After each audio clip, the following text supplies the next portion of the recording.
Welcome to this interesting webinar from the Center for Global Development. I'm Amanda Glassman, the Executive Vice President and a Senior Fellow. Today, we're talking about the U.S. International Development Finance Corporation, or USDFC, and a new tool that they've developed to measure a project's anticipated development impact, the whole point really of what we do. And they've called it the Impact Quotient, or IQ, a very good acronym, if I do say so myself. And we'll dive into what this means for the agency going forward, how it will be operationalized, and how it will change how the DFC selects and monitors its projects. The passage of the BUILD Act in 2018, which established the USDFC, was a huge policy win for the U.S. development architecture.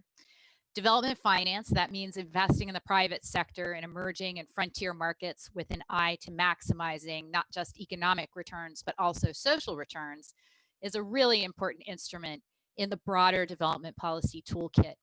And OPIC was only partially filling this role, but lacked the tools to be truly competitive in the development finance space. And with this in mind, the congressional champions that led the BUILD Act sought to modernize OPIC by expanding its balance sheet, giving it a stronger development mandate alongside a new suite of financing instruments. And the introduction of this IQ score is a really key part of the DNA evolution from OPIC to USDFC. Here at the Center for Global Development, our experts have long championed the concept of a full-service USDFI, and our development policy team focused on the U.S. has been studying and commenting and partnering with the DFC since its inceptions. We have monthly monitor newsletters, an interactive dashboard to compare development finance institutions, and we generate practical policy papers in key areas of interest, including gender, agriculture, and health.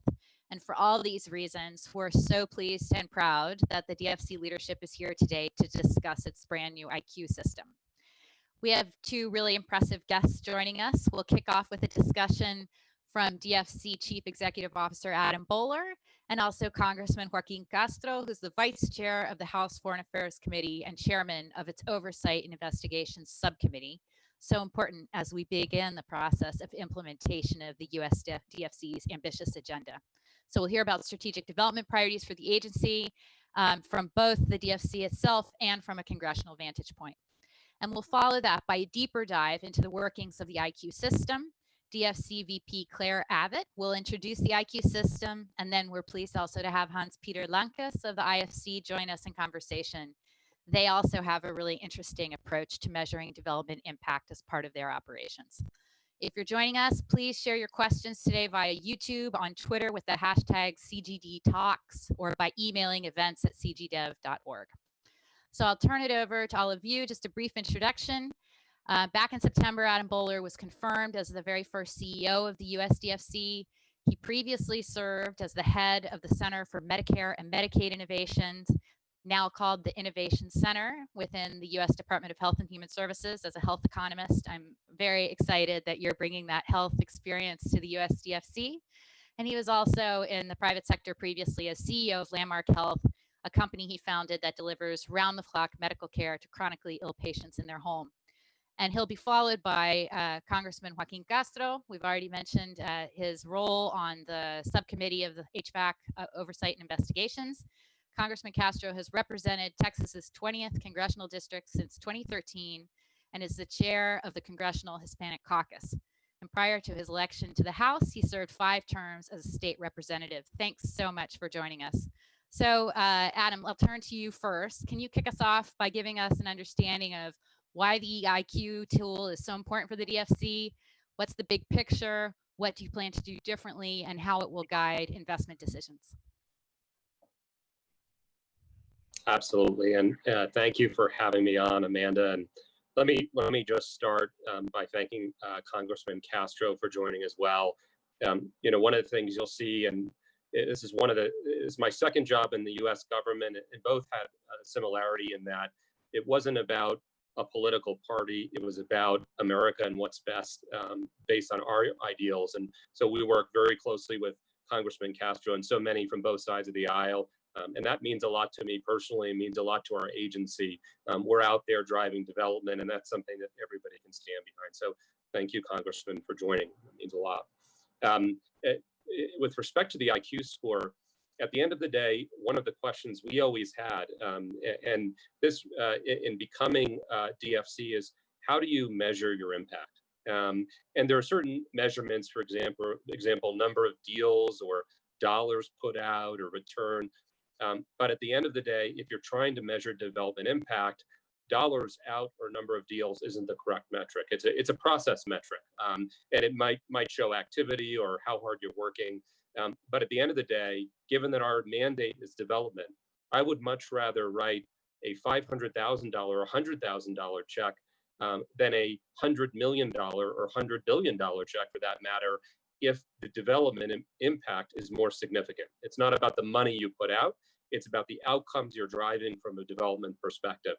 And so, Amanda, when you asked about the IQ score, what it is, and you know, we had a lot of kind of different types of measurements, but we went through a whole process. And this is something I can't take credit for, because a good amount of of work had been done by my predecessors, by David, who did a phenomenal job as interim CEO beforehand, the CEOs beforehand as well, Ray Washburn, to really drive some of this. We had input from more than 50 different stakeholders to kind of drive what we hope is a state-of-the-art score.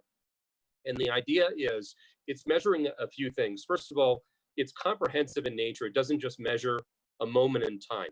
And I think it's so important when we look at development to not just consider how something is, but how it's going to be and how we're doing over time. Because sometimes your best intentions, you invest in a deal, it doesn't quite go how you thought. How do you know if that's the case? So the score had to be, and the evaluation had to be comprehensive, which I think was really important. We took a real collaborative approach, which was kind of the second pillar. We worked very closely, and this was with people. We have Hans from IFC joining us. I mean, IFC has been a phenomenal partner for us. Philippe, who runs IFC, is somebody I go to all the time, just like our friends at IDB on the Western Hemisphere. We need to be together as DFIs. And so we've been collaborating, and IFC has been phenomenally helpful in terms of their approach and input here. And then the other thing is it has to be interactive. And what I mean by that is you're never going to get something perfect. And the one thing I guarantee you, as great and as state of the art as our score may be, it's not 100% accurate. I promise. And so we need to learn and adjust it over time and take different inputs. And so we went through a whole process. What we did since I became CEO in October is we started putting it in beta, and we started to read it out. And we said, okay, this feels a little off. Let's dissect and identify, why is this not coming out as developmental? This is looking really developmental, but really, it doesn't really look that developmental to us. It's on the border. So and so we tweaked it a little bit. So I think that's a really important piece, is to know that what we have today is a start, but we're going to need to continue to get engagement and comments so that we're going to continue to refine. It's never going to be done. It's never going to be 100%. Oh, Amanda, I think you're still on mute. The typical Zoom problem. I think that's true of all these kinds of metrics. So thank you for acknowledging that. Let's start to Congressman Castro. As you know, the BUILD Act provided DFC with new authorities and expanded portfolio cap compared to OPIC, but it also imbued the agency with a really strong development mandate that Adam was just sharing with us. And as a key member of the House Foreign Affairs Committee, and in your role of oversight, and as a co-sponsor of the BUILD Act, how do you hope to see DFC demonstrate their commitment to that mandate in practical terms? Well, thank you for the question, Amanda, and it's great to be with you. Thank you to the Center for convening us and hosting us, and also it's great to be on with Adam and his team. I'm excited about the DFC, and I was proud to support the BUILD Act. I am supportive and excited about what the DFC represents in terms of America's commitment to development around the world. And before I speak about the mandate, I think we should consider the context in which the DFC will operate now. We have, in the most immediate moment, the world that has been fighting off a pandemic, more successful in some places than others, but just about every nation of the world has been impacted. It's been both a health catastrophe, but also an economic catastrophe, including devastation to businesses that have powered the economy of many nations around the world.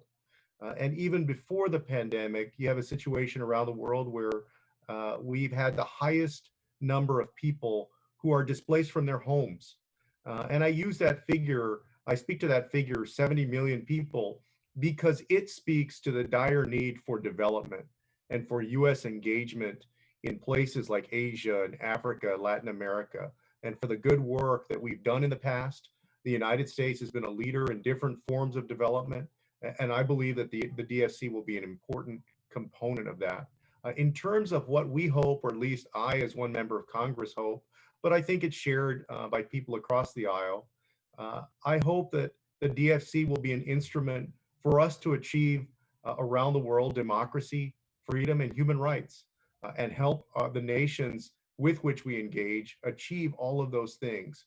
One of the ways that we do that through this kind of development is by building up entrepreneurship and giving life to helping to give life to the economies of these nations. That's a very important component in what we do as Americans, because I think most of all, when we can be helpful in building up the economies of nations, it means that folks can stand up stronger on their own, and that the people in those countries are less vulnerable to oppression within their own borders, and also less vulnerable to oppression by any neighbors that would do them wrong. And so that's what I'm hoping for the DFC, that they will be aggressive, that they will use the extra authorities that were contained in the BUILD Act to work in a multilateral way with our allies like Japan and other nations, so that when we find ideas and things that we believe are worth investment, that will help the people of these countries, that we can go out there and aggressively invest in them, and also convince our allies to invest in them. So in that sense, this is an advantage not only that OPIC didn't have, but I also think that it's an advantage that we have over other nations who are also engaging in development, but I think doing it in a different way, and in some ways doing it in what I think I told Adam a few weeks ago, to me seems like sometimes, not always, but sometimes in a parasitic way. I think this is the United States stepping up and saying that our number one priority is making sure that we help the people of nations who may be struggling, who may be vulnerable, and certainly who need assistance. And I think that this team will be able to start us on a strong path to doing that. Yeah, thanks. And sort of building on that point about the development mandate being really the value added here. Of course, Adam and his team have the very difficult balancing act to work on. They have to achieve development outcomes, promote commercially viable private sector projects, and also be aligned with U.S. foreign policy. So back to Adam for a moment. How do you think about balancing those objectives in the portfolio? And then let me ask you about a related question, which is about the share of the portfolio that would go to lower income countries. As you've mentioned, it's sometimes necessary to have smaller deals to work in some of these smaller economies. But can you tell us about how you're thinking in terms of the number versus the volume of resources going into low income countries? What's your thinking on metrics around that? Yeah, sure. So on the first one, I think the good news is, and I think Amanda, you kind of outlined the three goals that Congress put in the BUILD Act very well, which is to focus on development, to orient toward U.S. Foreign policy, and to be sustainable, to reduce the deficit. And I would say the vast majority of times, the good news is that those goals reinforce each other. And the reason I say it is, I think the number one most important component of U.S. foreign policy are free, open, competitive, transparent markets that respect rule of law, human rights, et cetera. So if that is our number one thing we're advancing, then we're advancing deals that orient toward that, as the congressman indicated.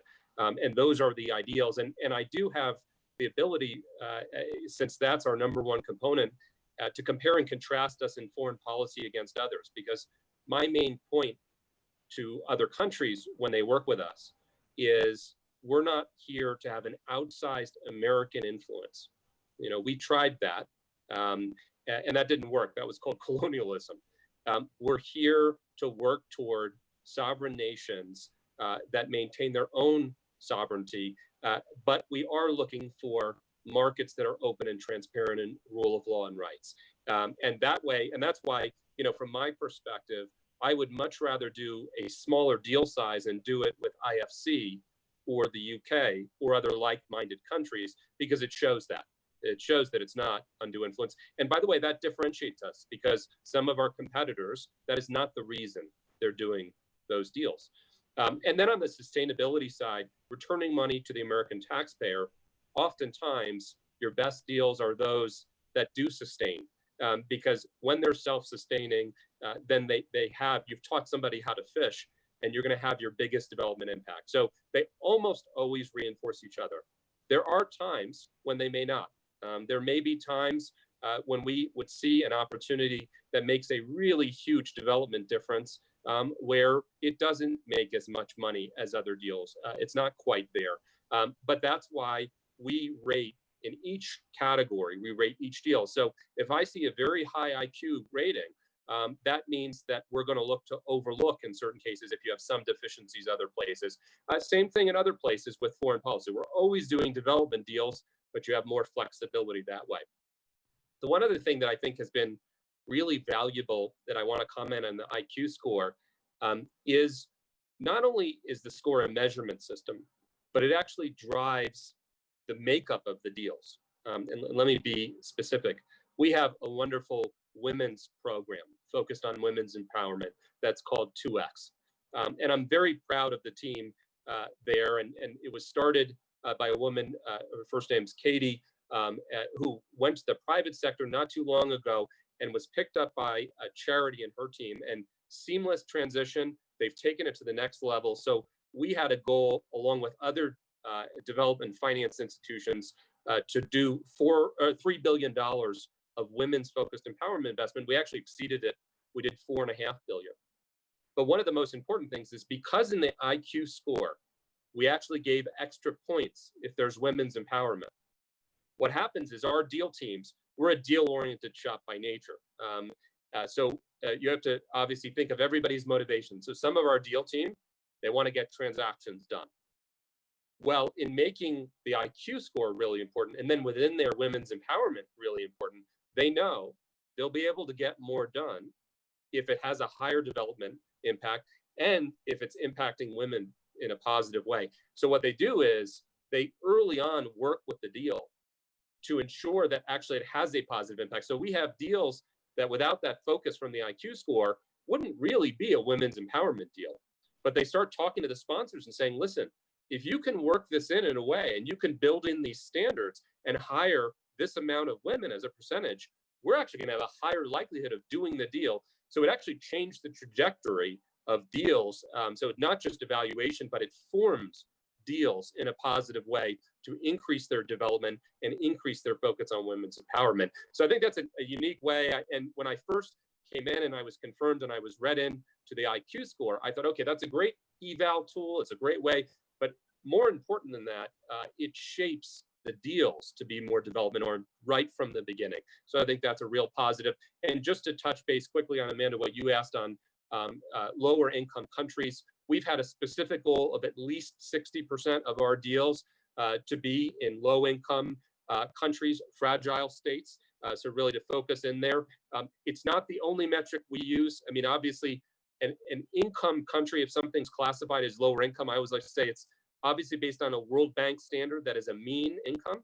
So if Jeff Bezos moves to any country in the world, it would immediately become high income. So obviously we look at differentiation too, and you know how those look, and so. But it is one indicator, and I always want us to be in that zone, which we met in our board meeting in June. I think we'll exceed that in September too. Okay. And we'll come back to your colleague on the issue of volume, because I know it is difficult, but it's obviously a key priority for the future. Finally, back to you, Congressman, before you run out. I'm wondering if you could think about the particular strategic priorities for USDFC in the current climate. You mentioned COVID-19, you mentioned displaced populations. You know, what would you hope to see USDFC engaged in the coming year or so? What kinds of deals would be your dream deals? Yeah, I mean, that at this point, as y'all know, because of the even if you just took the last 3 months, because of the devastation of COVID, there's so much work. I mean, you almost can't go wrong wherever you choose to do work, especially in low income countries, whether it's in healthcare, in education, in basic infrastructure, all of these things. But I did want to note that, as many of these low income countries, especially beyond the COVID challenge, you still, as y'all know, have a lot of places that are ravaged by war, that are beset by very deep poverty and famine, um, great challenges that they face. And the DFC is a signal to the world that the United States is going to remain a leader among nations in helping people around the world and doing it in a conscientious way that serves the people of those nations first. So you ask what kinds of things I would like to see. I know there are a lot of great things that we could do, but I hope that most of all that we invest in things that focus on people first. I'm going to mention one competitor. And by the way, we hope that more nations around the world will engage in development and that they'll do it in a conscientious way. I think more nations stepping up and doing development is a good thing and should be encouraged. But we do want it done in a conscientious way. And so with China and its One Belt, One Road initiative and a lot of both the foreign aid and the development work that they do, so much of that is focused on things, on roads, on highways, on stadiums, sometimes on ports, which is all fine and well. But those things to me, I think, are secondary to investing in things that directly revolve around people, schools, for example, hospitals, things that help people advance in those ways. And so I'm excited by the prospect of what the DFC is getting ready to do.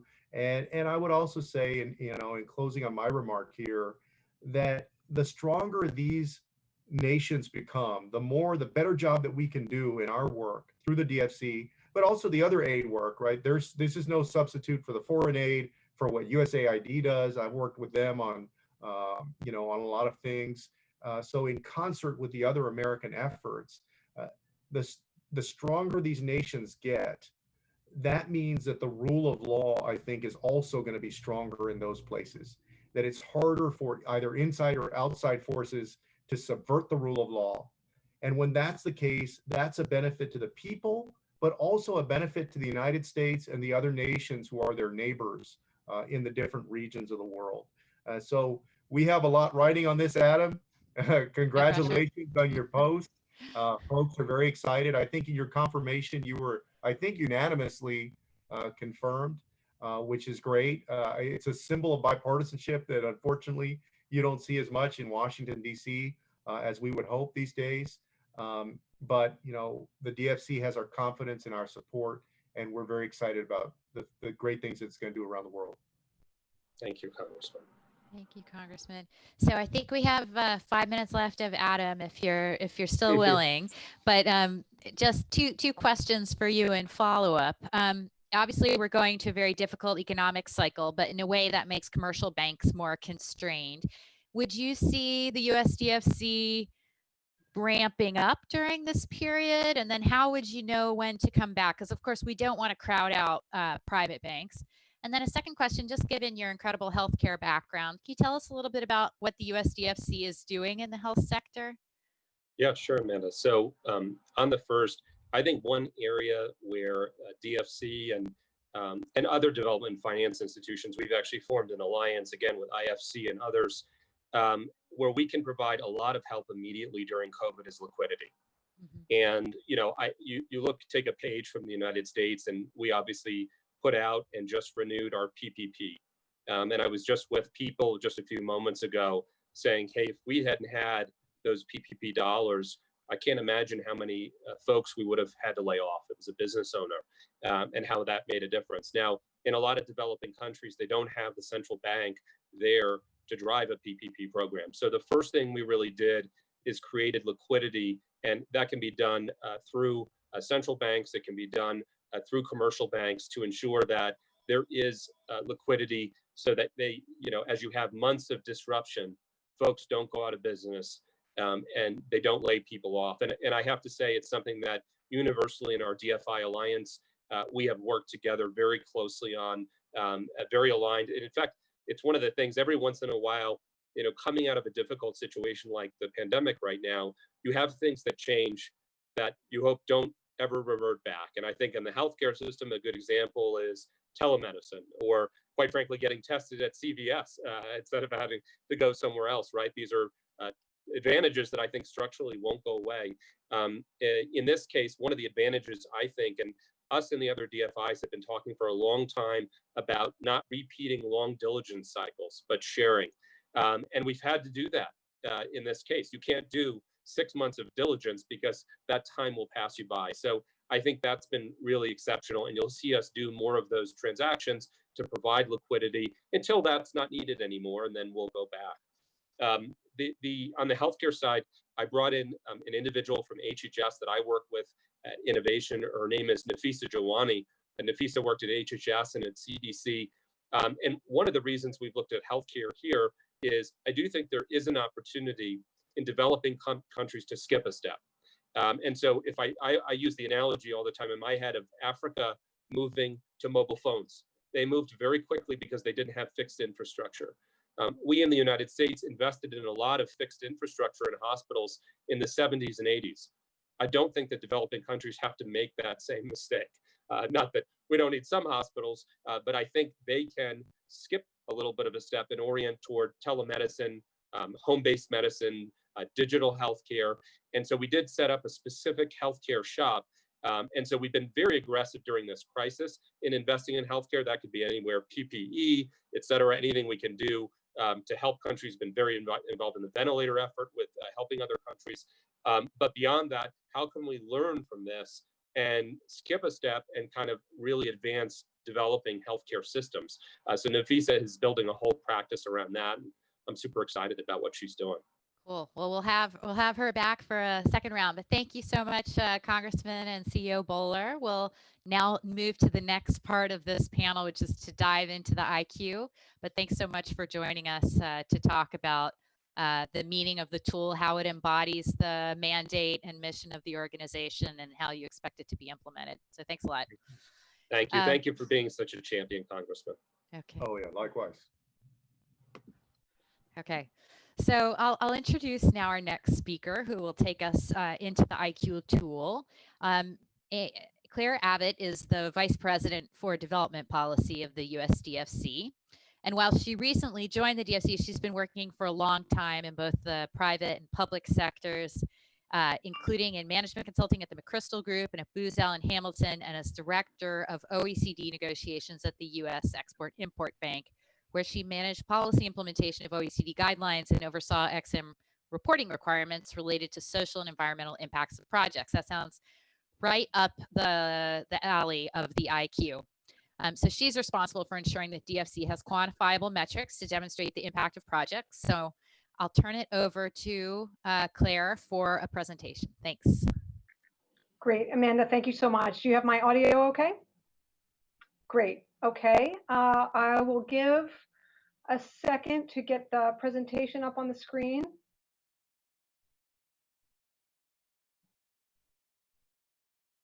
Great, thank you so much. Thank you for the kind introduction again, Amanda, and really appreciate the opportunity to be here today. It's great to be able to talk about DFC's preeminent performance measurement tool, the Impact Quotient, or the IQ as we refer to it. I did want to take an opportunity to thank CGD for this great event and providing us the opportunity to share a tool that we worked really hard on in collaboration with many stakeholders. So we're really proud of IQ and pleased with its performance in these inaugural 6 months of use. Next slide, please.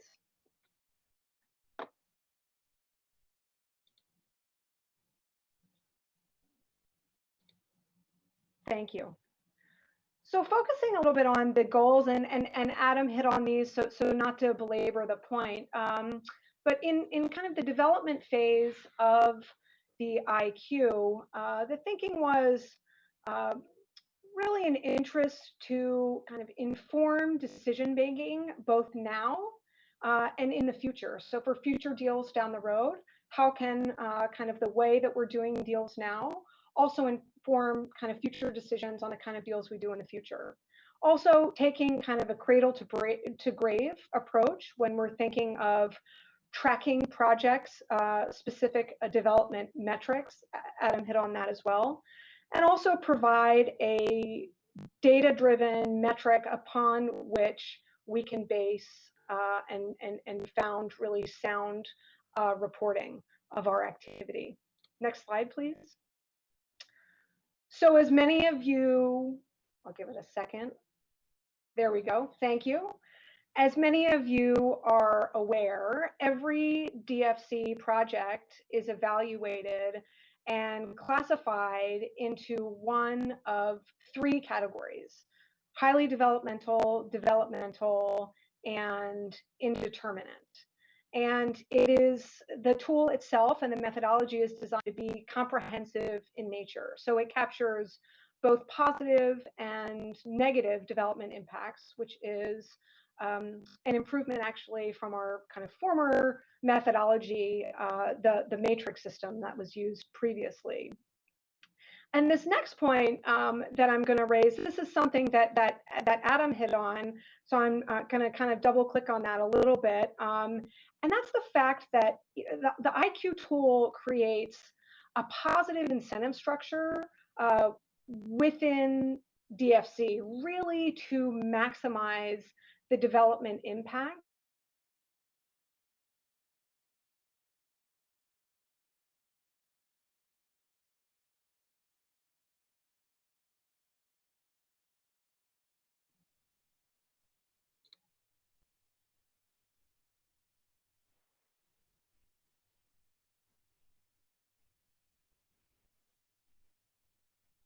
Do I have you all? I think I lost you there for a minute. I think you're back there. Are we okay, Hans-Peter? You have me? Okay, great. So apologies. So what I was saying was it creates a positive incentive structure within DFC to maximize the development impact of specific projects, and really creates a roadmap or method of doing that based on the specifics of particular projects. So in this way, incidentally, the IQ is used kind of internally as an important process tool. And I'll discuss that more here on the next slide. Next slide, please.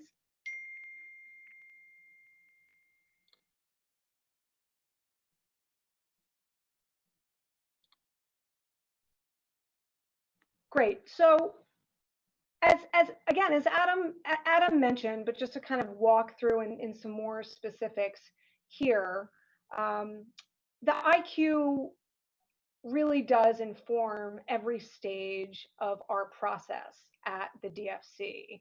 So kind of walking you all through the graphic here on the screen, starting at the left-hand side, stage one, those are kind of really, the overarching macro, strategy,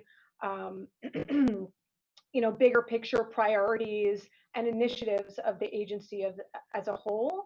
And the IQ methodology and kind of striving to maximize those developmental impacts are really weaved into those elements as well. Kind of moving now to specific project-specific elements with origination. Again, the IQ is inserted into really every stage in the process. So as soon as a project comes in the door, we were talking very closely. My team is kind of working hand in glove with the deal teams, kind of presenting our initial findings at the project screening, working hand in glove with the deal teams from that point on as the deal develops. As we learn more information and kind of develop the IQ assessment as things go along, really again at every stage in the process, to maximize the development impact of every specific project, such that by the time it comes to whether it's investment committee or board level approval, each project in and of itself is the most developmental version of itself that it can be, which again is the goal. So kind of that origination phase, stages 2, 3, and 4, that really is kind of the front end of the transaction. And in that part, we're really using the IQ score, talking about kind of projections, what we anticipate is going to happen if the transaction comes to fruition. Stages 5 and 6 are really the back end of the deal. That's where we kind of, the deal has been approved, has been dispersed on, and in the monitoring phase, that's when we assess actual data that we're getting through kind of annual data collection that we receive after disbursement, in addition to periodic evaluation trips that we take. And with that real-time information, we are able to assess what is actually happening with the transaction. So no longer, more kind of theoretical or projected, but actually what is happening with the specific transaction. And so in that way, kind of as we go along and we kind of move through the project life cycle, the IQ assessment on a specific project can be kind of tweaked and updated with the more information that becomes available. So in that sense, it's kind of living, breathing. It's a very fluid and dynamic tool in that way. Next slide, please. Okay. So drilling down here, we're going to get into kind of some of the nuts and bolts of how the IQ methodology is built. And it's really built on 3 central pillars to evaluate DFC projects. So we have economic growth, innovation, and inclusion. And those are really exactly kind of what they sound like they should be. So within the economic growth pillar, we're looking at, infrastructure, local income contributions, trade, developments with the local economy that result from the specific projects, jobs, those kinds of things. Moving on to the second, innovation. Here, we're looking at how the project causes is using new and different kind of financial structures to mobilize private capital, or if there's a technology transfer or knowledge transfer, also kind of new and different environmental sustainability actions or methods that are used in country. Thirdly, inclusion. Here's where we focus on marginalized populations, and that obviously includes women, but also young adults, small shareholder farmers, folks with disabilities, and other kind of underserved populations. So within these pillars are a number of identified indicators against which projects are assessed, depending on the specifics of the transaction. We're going to get into that in detail in the next slide, starting with the economic growth pillar. Next slide, please. Great. So here we have listed some of the indicators that underpin the economic growth pillar. Factors of production, human capacity development, local income, jobs, financial intermediaries, net balance of trade. You can kind of read there on the slide how those are defined. I wanted to pause and identify the last indicator listed, because that one is a little bit different, high quality jobs. The bonus in front of that indicator, that gets to kind of the specific values awarded in our methodology and how the IQ assessment is calculated. So with our IQ assessment, there are basically 3 different tiers of impacts for each project that are allowable. So core impacts, those are the most heavily weighted. And those are the developmental impacts that are really core and central and relevant to the host country. So those are, again, the most core to the project, and similarly, the country, taking the country context into consideration. The second kind of tier of impacts that we look at are what we call ancillary impacts. And those are developmental impacts that are noteworthy, but not perhaps as central to the developmental challenge of a specific country, or perhaps are more aspirational in nature. So are not necessarily, so are not weighted as heavily as the core impacts in our methodology. And then the third kind of bucket of impacts are the bonus impacts. And those are impacts that are awarded within the methodology for initiatives or items that DFC, we as an agency kind of want to encourage of our investors. So that's kind of how the tiering system works in terms of the impacts and how our assessments are done. I will mention one other element when it comes to how a IQ assessment is derived, and that is a risk adjustment for environmental and social and development related elements. So that allows us the potential to deduct from an IQ assessment to reflect non-credit risks. So just provide that guidance on the subsequent slides. When I go through the next pillars, you'll similarly see some bonus indicators. So wanted to provide that clarity. Let's move on to the next slide, please, and we can discuss the second pillar. So again, similarly, this is the second pillar for innovation. Listed here are the indicators that fall under this pillar. So here we have economic and energy diversification, innovative financial or business structures, knowledge or technology transfer, as I referenced previously on the slide before, and then as a bonus here, environmental sustainability. So that's again looking to environmental sustainability is something that we at DFC want to encourage in our clients and in our projects. Next slide, please. So with the third and final pillar, inclusion, these are the indicators that the IQ tool tracks for this pillar. So underrepresented populations, inclusive workforce, inclusive supply chains, investment in SMEs, and then we have the investment in LIMICs, fragile states, or underdeveloped regions of UMICs, in addition to the bonus indicator of inclusive governance. That again is something that we want to promote.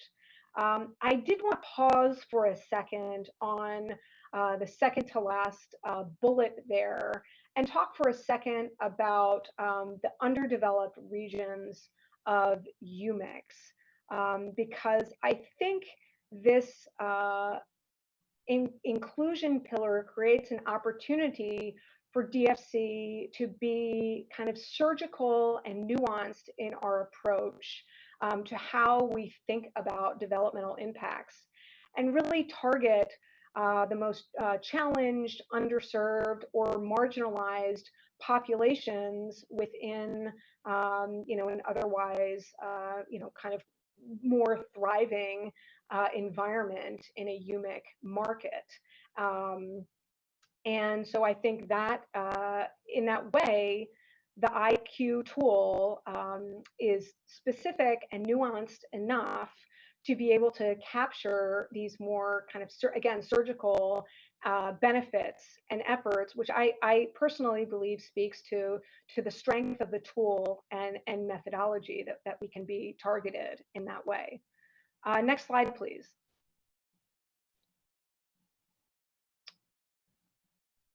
So as evidenced by the 6-month anniversary rollout event, the IQ tool is still new. and really has only been used in earnest since January of this year, although we did do what we called shadow scoring of projects in the latter half of 2019. And that was when we were still using our former matrix system, but we were also, again, shadow scoring under this IQ tool just to get some reps under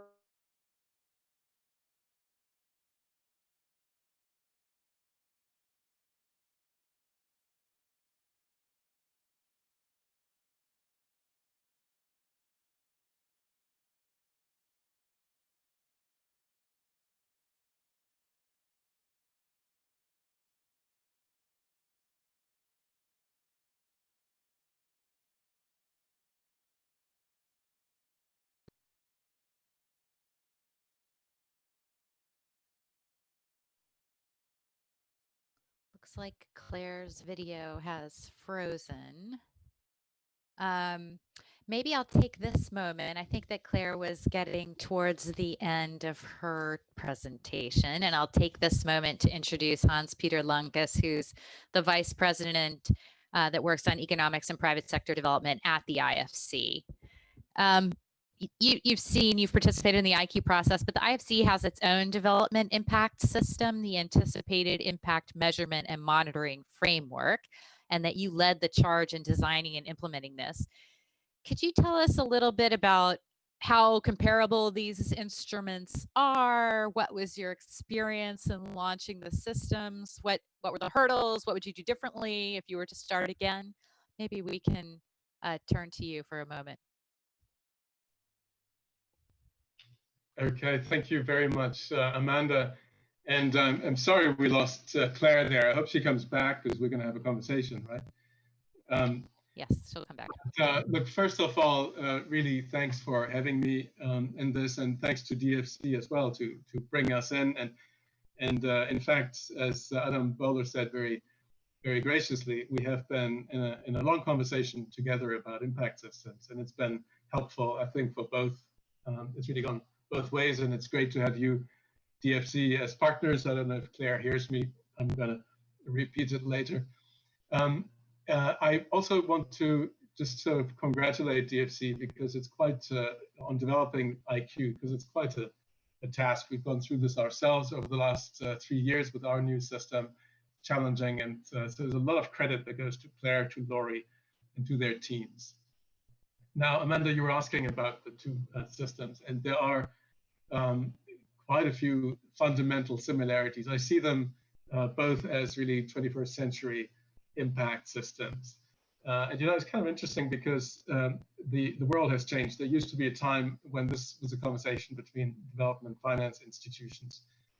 Now the private sector has come in a big way, and as the private sector does, impact funds and the like, and as the private sector does, it's very innovative. So there's a lot of thinking going on about impact. It's suddenly become something which used to be seen as sort of nerdy, to something that's very, very central because it really drives the mission, drives our mission. It also drives the mission of many now in the private sector. And so these fundamental similarities, one is we're both about impact in and through the private sector. That's kind of important. It's different from, say, the World Bank or most of what the traditional MDBs are doing. It's impact through the private sector as a development agent, and we try to assess what the private sector achieves. It's also been part of a significant strategic refocusing of both institutions. We heard Adam about that. It was the same at the IFC over the past 3 years. There was a fairly significant focus on development, and one of the main contributions of the impact systems is that they measure impact upfront. So it becomes part of the decision-making on projects, as well as ex post to monitor and confirm, but that we were more familiar with before. It's the impact upfront, it's becoming part of the assessment from the get-go of whether you choose to go ahead with the project and how you structure projects. That makes it different, and this is where IQ and AIM have similarities. And it's also reassuring that IQ prioritizes country context and measures impact relative to this context. So it's not just simply some general categories that are established. It actually goes and analyzes the context of the country and of the sector and sees what the project achieves. Then there is another major innovation that's really important is the perspective on catalytic or systemic change. What IQ refers to as the innovation pillar, we at IFC refer to as market creation. And the point is that our collective ambitions for private sector-led development are very large, and we can't get there without transformational projects. If you take IDA, the IDA countries alone have a GDP of about $2 trillion. IFC invested in the IDA countries last year, something on the order of 5 billion out of a 20 billion total. And that represents only 0.25% of GDP. And you put all the development finance institutions together, it's not going to do the job, just our investment, the numbers as such. We have to have systemic impact. We have to change, we have to innovate and change the way the market functions. And then finally, both the USDFC and IFC, we put a number on it. Adam referred to it as referred to the triple bottom line. We also balance impact and financial sustainability. They're often aligned, sometimes not. It allows us to take a portfolio approach. And that's, as Adam said, is never going to be exact, never going to be true, but it's going to be very powerful in directing us in the right, to the right types of projects. So I think I'm looking forward, Claire, it's good to have you back. I'm looking forward to the moment that we will co-invest in projects and compare notes on our impacts. And I'm pretty sure, given the broad similarities, we will come to similar conclusions. Hi, Well, Claire. hi. Sorry, you were Sorry interrupted. about that. My apologies.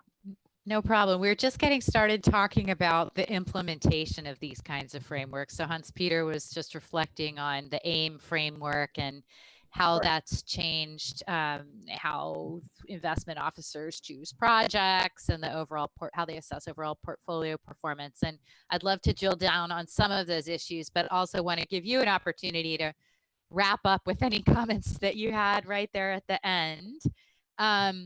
But then once you've done that, if you could reflect a little bit on the implementation of the IQ going forward. You talked about the shadow scoring. I bet that was a pretty big undertaking. Does it require a bigger team? Does it require more budget? I mean, I think the other great thing about what you're proposing to do is it's not just upfront, it's also during implementation or execution and then ex post. So just a little reflection on what do you anticipate in terms of implementation? Would USAID get involved? Tell us a little bit about all that. Absolutely, happy to. So, one of the unfortunate things, and this is me kind of being a little bit impatient by nature, but because it's so new, there's still so much we haven't seen, right? So one of the things I am really excited about is really to see exactly what you were talking about, Amanda, is to see how it ends up happening kind of on the back end of the transaction, and to really see the full cycle of a transaction kind of go all the way through. So we've seen kind of the front end, knock on wood, that seems to be working very well. But again, it's all projections at this point. So what's going to happen is once a transaction is dispersed on a year after disbursement, that's when we start collecting information, and it will basically be a kind of similar version of our application form. And obviously, a lot of information we get for the IQ initially is from our initial application form. So the form that we are going to be collecting a year after disbursement is kind of a revamp of that in a way. And so that's going to be the information that we're going to be collecting in real time, really kind of for the life on an annual basis for the life of the project on the back end. So that's the part that I am really excited about, to kind of see how that goes, because that's really where the rubber hits the road and where we can see the actual impacts that are happening. And we can make adjustments and make tweaks in terms of the actual IQ score and assessment of specific projects based on those actual outcomes that we're seeing. And also, we will be able to see then, and kind of looking at the bigger kind of feedback loop that we are hoping that this will have and anticipating, it's that information that we're going to be getting on the back end that we hope will inform kind of the kinds of projects that we're able to do going forward, because we're actually going to see how they're going to be ending up kind of on the back end. So there's a lot still to come that I'm really excited about. But we'll just kind of have to wait, with the hardest part. And are you thinking that that requires a larger sort of level of effort than, of course, you're a new organization, so in a way, but it is sort of a different scope of work than what OPIC was doing with the matrix and things like that. Are you thinking that it would require some specific budget allocation? And maybe related to that, and on this would also go to Hans Peter. I mean, this will be just a very rich body of information. And I'm just wondering how much of these analyses would be made public, in what way? What are you thinking in terms of that? To me? Yes, let's Sure. start with you, Claire. Okay, great. So kind of to your first question, we're in the process of kind of revamping our kind of the way that we think about monitoring and evaluation here at DFC. So that's kind of one piece of the puzzle, and we're trying to be really smart about leveraging technology, that there are some efficiencies certainly that can be gained through leveraging technology there in terms of budget. The one thing that I always say that is great, once we're kind of collecting all this information and have the right place and the right receptacle for all of this information, at some point, the humans have to come into the fold to actually be analyzing a lot of that information and making sense of that. So that's going to be critical, because that's where the value comes still from folks. And our M&E team, which again is very linked up and in lockstep with this whole IQ methodology. It's very synced up. The M&E team that we have now is kind of small and mighty. So it will be interesting to see kind of once we fully implement some of the tech solutions, if kind of more bodies and kind of more budget towards actual folks to be able to do that analysis. The other element is, and I'm pinching myself over here because this is a great problem to have, but with Adam's vision and what we've seen in the opportunity for business that we're having is just extremely so much to be done and not enough time to do it, right? So that's the other thing, is kind of looking at kind of projected portfolio growth over time. At some point there needs to be kind of resources that are commensurate with that growth as well. But again, really excited to see that. And I think a lot of those efficiencies and benefits are going to be gained through a lot of the kind of tech solutions that we're, first and foremost kind of looking into now with the M&E. And on the topic of sort of what will you share with the public, maybe I'll turn to Hans Peter for a second to answer the question on what's the level of effort that you expend implementing the AIM system throughout its life. Of course, you had the ex post already in place before, but And then how much is in the public domain? How do you handle those kinds of issues? Yeah, I knew you were going to ask that, Amanda.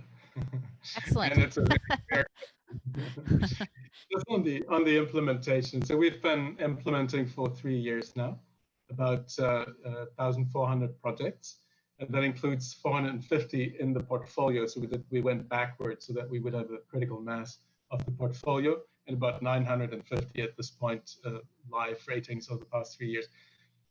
We've started rating advisory services, which is another product line, of course. We have developed about 24 sector frameworks, which are meant to help us circumscribe our rating judgments. That's, by the way, something that I'd love to work together with DFC on. This is something which I feel needs to be an open platform among the development finance community, because it contains a lot of empirical knowledge about gaps, sectors, what we can achieve, and how we measure things, what indicators, and all of that. And we have established, of course, scorecard targets, and I'm meeting and monitoring them now. Now, there are a bunch of lessons that we're learning. One lesson is that it doesn't turn out the way you expected.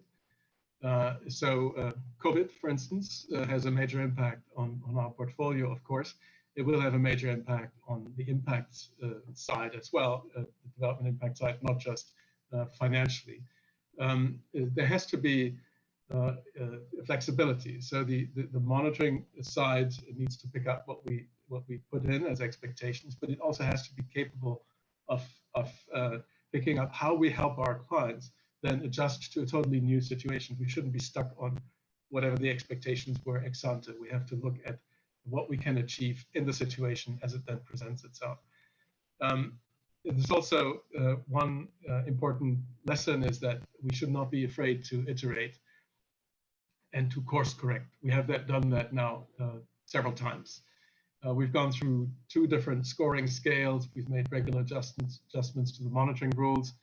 We've changed the scoring validation processes internally. We have this independent panel that looks at what the economists come up with. And then these sector frameworks have really fundamentally transformed our judgments. And so we've done that over time, and each time learned. We went back to our board, explained these things to them and to our colleagues at IFC. And the good thing is you learn, they appreciate the honesty, you didn't get everything right, and they become part of the process to reform, reshape, and improve. So that process of continual improvement, I think, is important. This is a live project, and it will be for DFC as well. This is we never quite get there. And then, Amanda, on the question of the transparency, we are reporting on the impact in each project, so-called SII, which is a project note that is published. We're reporting qualitatively on the AIM assessment.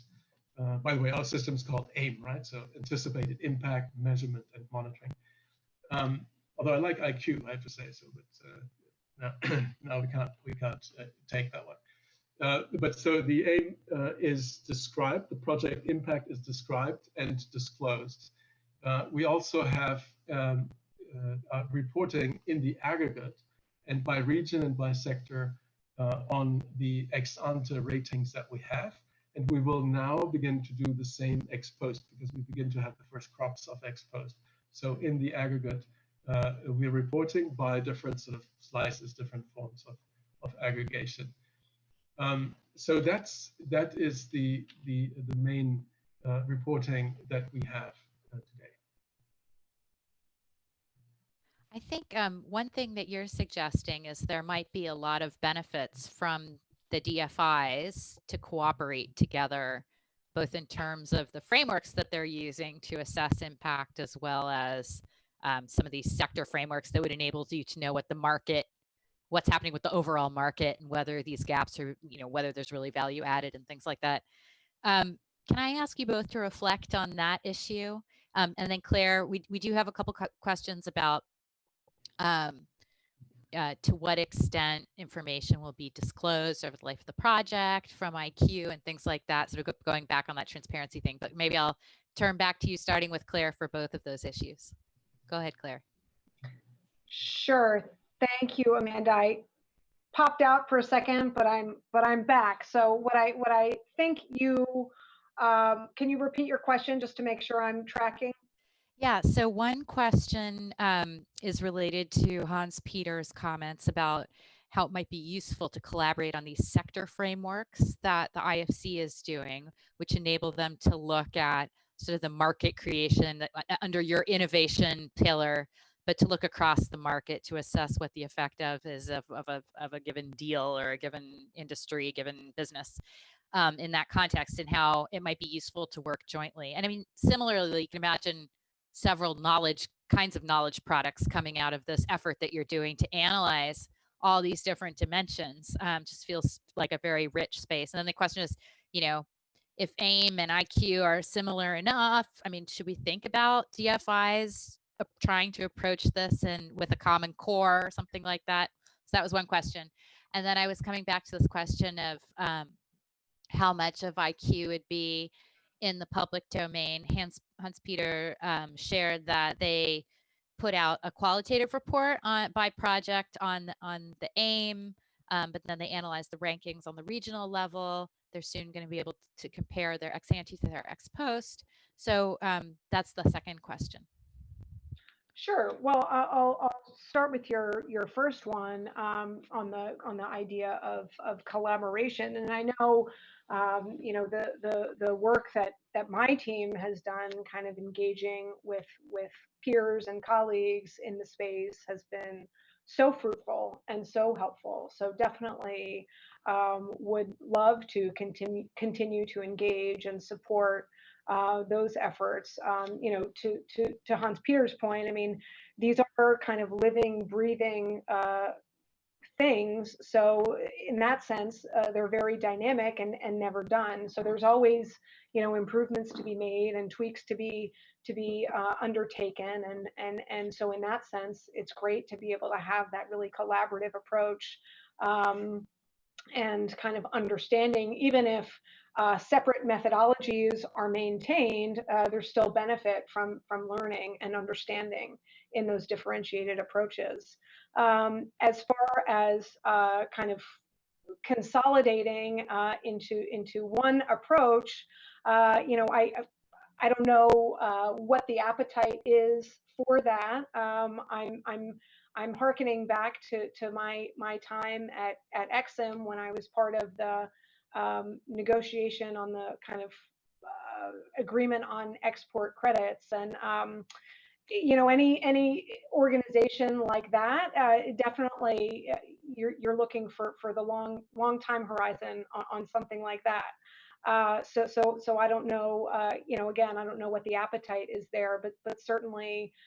From my perspective, there is benefit in continuing the conversation and understanding and sharing best practices for sure.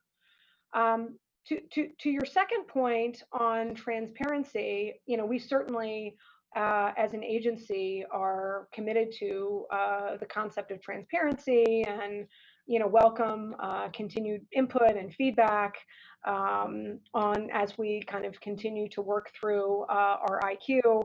I believe it was last week, as we were kind of doing this rollout effort of the IQ, we put a lot of kind of methodological information about the tool on that website. So I encourage folks to go check that out. In terms of more specific, whether it's aggregated or kind of project specific data, I think those decisions are still kind of internally being discussed and considered. I will say, just kind of commenting on the approach that Hans Peter shared and the approach that IFC is taking, kind of more qualitative in nature and more aggregated in nature. I mean, the way that I look at it is, these are very kind of nuanced efforts and issues that we're dealing with. So, not very easy to distill down into, a specific, number or something like that. And it's interesting that while that while we do have an IQ score for a project, internally, that's not really, funnily enough, that's not really where we see the value of the exercise itself. The value in the IQ methodology is the engagement that happens at every stage of the process, is, people on my team, the economists working hand in glove with the deal teams to really ensure that at every step in the way, we're kind of leaning in and pushing the envelope to make every deal as developmental as it can be at every stage in the game. So it's really more the developmental story around the project that is really where the value comes from this tool, as we found in turn.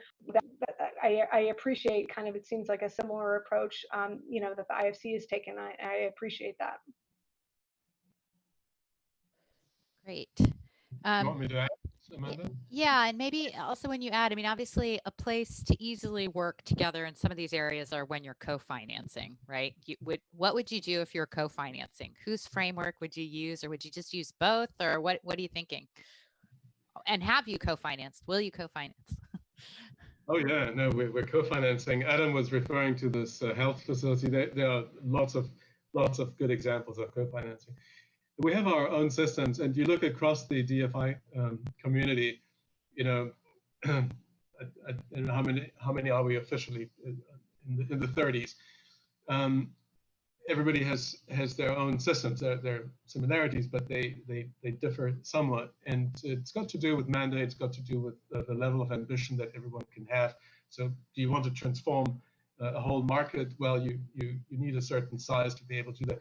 In our case, we work very heavily with the World Bank. That's part of the approach. We try to use the bank to help shape the policy environment or capacity building, and then look at projects as a whole.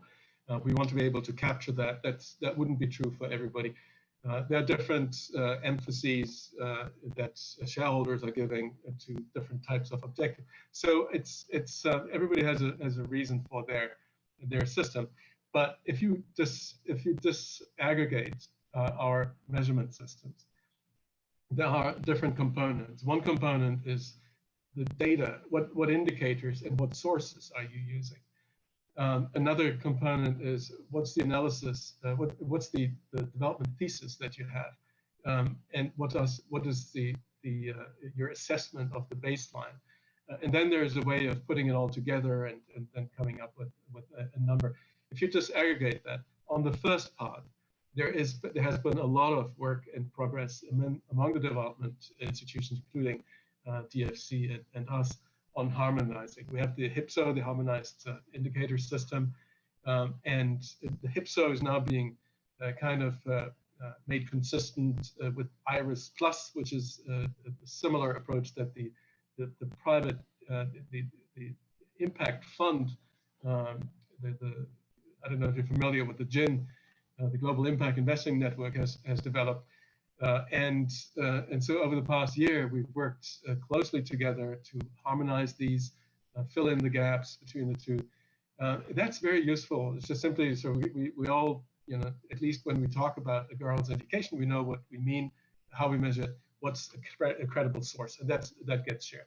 Then how we measure what the development problem is. It gets a little bit more complicated, but this is where I feel that it's useful to have open access devices like the sector frameworks that we have, in which one can share this kind of analysis. And I'm pretty sure we're going to make progress on that front among the institutions. You use it, you don't use it. We all are grappling with some of the same issues, so that can help to form our judgment.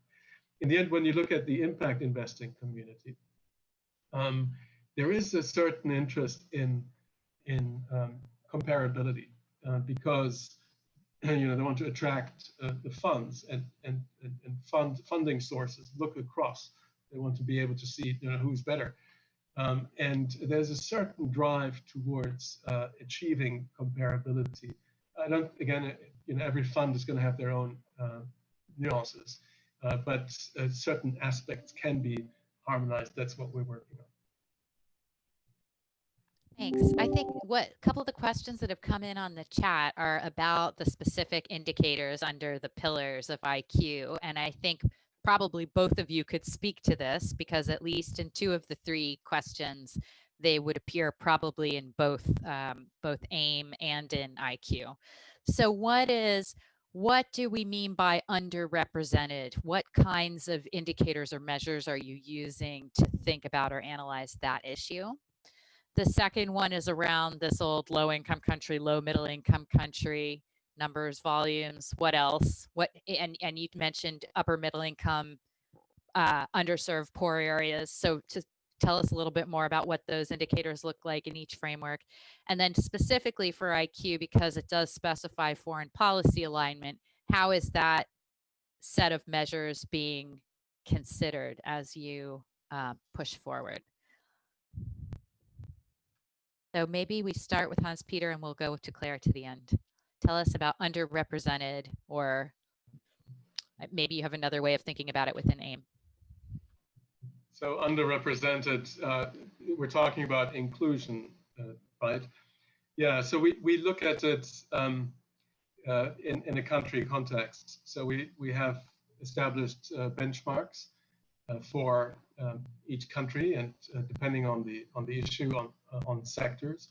Our gender team, so if we look at gender, for instance, our gender team has worked very closely with the AIM team to try to establish benchmarks. And then you can go by country. So in North Africa, you would tend to have huge gaps when it comes to female employment or female ownership of SMEs. And that becomes our starting point. If you look at, say, Moldova or some other country for the former Soviet Union, those gaps are going to be a lot smaller. And the way we judge what we do, what we achieve, is going to depend on those baselines. So that's done in a very granular way, country by country, and we look at the sectors too. We're, by the way, expanding this inclusion lens. There has been a very strong focus on gender. We have a fantastic gender team, and they have been very closely involved. But we're expanding it, for instance, also to include LGBT representation. We're expanding it to include disability. This is a long-term project. I think we all the DFIs are thinking along these same lines. It's not so easy. You need to find the data from that. So that's the how do we measure underrepresentation against benchmarks, and then country by country and sector by sector. And for the country groupings, those we use the World Bank's country groupings. So we have the low-income countries, we have the fragile states, we have the IDA, low income, and then lower middle income and upper middle income. And we don't have presumptions about development gaps. So we don't presume that because India is a lower middle income country that a gap in the agricultural sector is necessarily smaller than in Malawi, which would be in the low income country category. But we actually look at these countries and look at these gaps. There are broad presumptions, but there can be individual differences. Claire? Sure.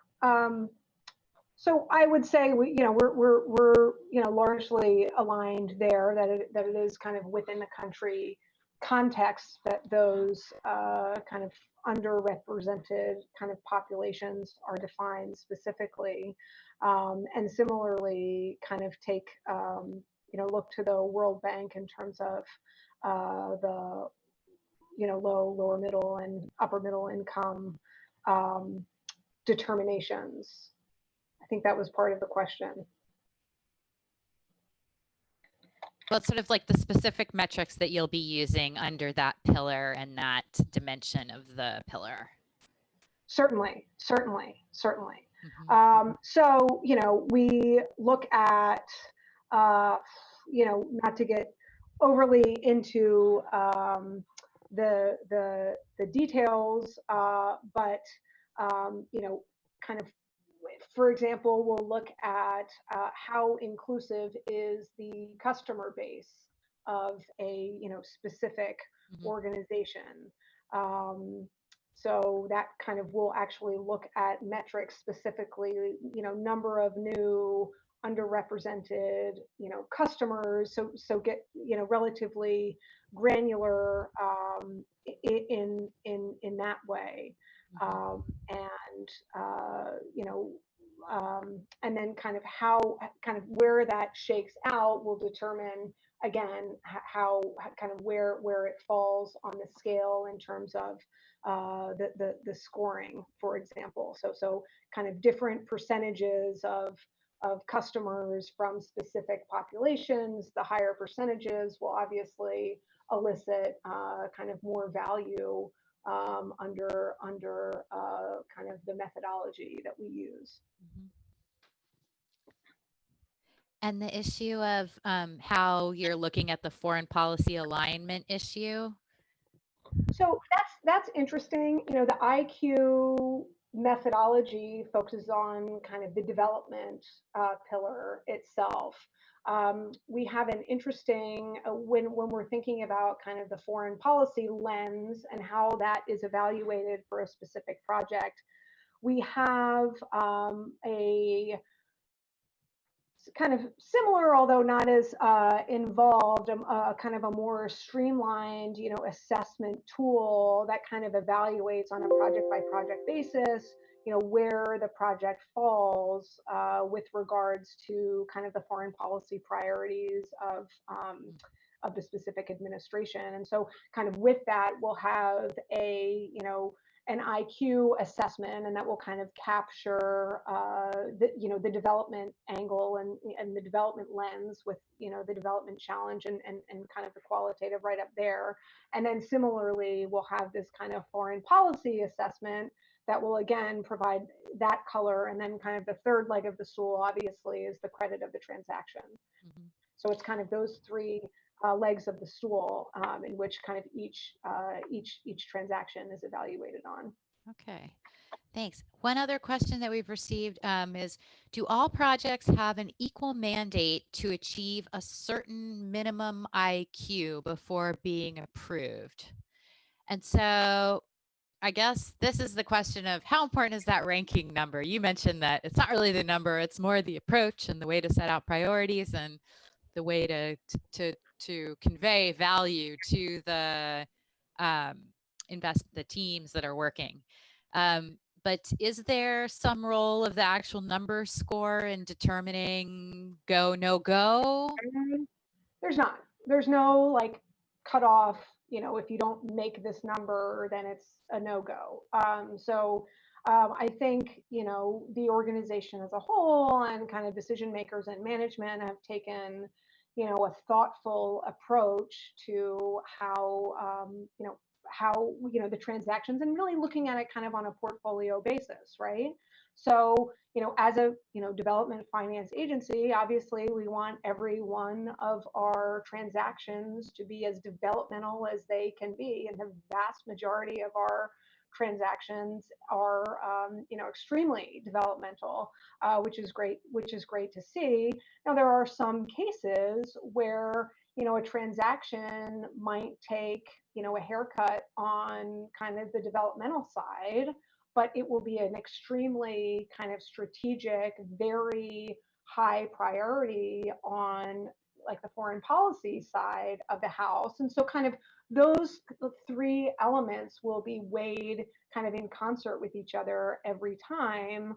And kind of a thoughtful, kind of comprehensive decision will be made, taking all of those into consideration every time. So to answer your question explicitly, no, there's not a cutoff, but they're all taken into consideration. And, on some, again, the vast majority, development tends to be, the higher of the two, but on some, again, if it's extremely strategic, high priority, then it's possible that the development score could take a haircut for a very, strategic foreign policy deal. And Hans Peter, how is the AIM score used within your process? So that's it's interesting. Perhaps first to say we score in the end on a scale of 0 to 100, And then we create 4 buckets along these scores. There's excellent, there's good, there's satisfactory, and there's marginal. Now, projects that are likely to be marginal, and that's flagged very early in the system, they don't go forward. But satisfactory projects, in principle, are perfectly fine. Now, the second thing that comes in is that we have a scorecard target that is a commitment to our board that we want to achieve. It's 50, a rating of 50 right now. It's been going up a little bit over these 3 years. And that score, it used to be equal for all teams. It is now, as we gain experience, it is being differentiated. So we're actually looking at having a system where each unit has its own scorecard target. But already with the non-differentiated system, we've seen that, say, if our regional director of South Asia sees a project coming in as satisfactory and looks at their overall pipeline and gets the impression that this is going to pull them down, they are not going to go forward with that project. And we've had quite a few of these examples, and it creates an interesting dynamic. But that's the objective that we have in the end. Yeah? Interesting. There's another thing, which is that some projects, irrespective of their rating, projects would have positives and negatives, as Claire has also laid out, and we try to capture both. But the negatives may be such that we don't want to go forward with the project, even if there are compensating positives. And those projects get killed at concept stage typically. Interesting. And can I ask you one more? We only have a couple of minutes left, so this is the last point. We'll end with Claire, but I did want to ask you, you mentioned that you are now at the stage where you could compare ex ante and ex post with AIM. How did it go? Like overall, would you say? In 2 minutes, maybe we'll have a follow-up event, but we'll let you finish and then we'll end with you, Claire. Thanks. Yeah, not such a large sample yet, and we have COVID, so we were going to do this for the first time now. There has to be quite a bit of adjustment, as I said, and I think we have to be dynamic enough to do that. I would see a general. I have an expectation that we're going to pull down our ex antes because we learn that there's a slight optimism bias when you go into a project, and then over time, as things unfold, that is unearthed, and that's not wrong. It's just the whole system calibrates over time. Human nature, thank goodness. Okay, Claire, let's end with you. Any last thoughts? What should we watch for from IQ over the next couple of months? Well, I think the most important thing from my perspective is just getting reps under our belt in terms of using the tool, as Hans-Peter said, kind of having it be an iterative process. We've already kind of made some tweaks as we went along. We'll continue to do that as we learn as we go and kind of continue to improve as we go. But I think that really, in my mind, is going to be the biggest benefit for the methodology itself, is just getting more uses and getting more touches with the tool. So that's really what I'm most looking forward to is just gaining experience with the tool itself. Great. Well, we'll hope to learn alongside both of you, and I thank you for the great discussion and insights. And we'll look forward to welcoming you again at CGD in the near future. So thanks a lot. Thanks to the audience too for joining. Amanda, thanks so much for having us. Appreciate it.